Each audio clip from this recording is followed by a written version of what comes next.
Emmanuel Macron a décidé que la France avait absolument besoin d'envoyer une quinzaine de soldats au Groenland. L'objectif des Européens, ce n'est pas d'aller défendre militairement le territoire.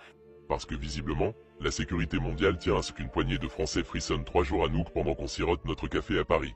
C'est d'aller planter le drapeau européen sur les glaces du Groenland pour bien rappeler à Donald Trump que le Groenland fait partie de l'Union européenne et qu'il n'est pas à vendre. Mission. Explorer le terrain. Comme si personne n'avait jamais mis les pieds là-bas avant. Évidemment, ce n'est pas juste pour se la jouer aventurier du froid, c'est un exercice européen ultra top secret, Arctic Endurance. Traduction, on fait semblant de s'inquiéter pour la souveraineté et la surveillance maritime pendant qu'on se pavane devant les Américains et les Danois pour montrer qu'on existe. Le tout pour 3 jours.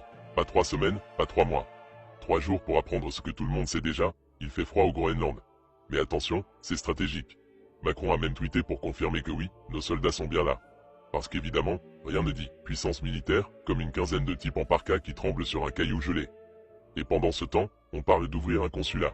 Oui, parce qu'après 3 jours de mission héroïque, quoi de mieux que de poser un drapeau officiel pour dire « Regardez, on est là aussi, et on gère le territoire de façon diplomatique ».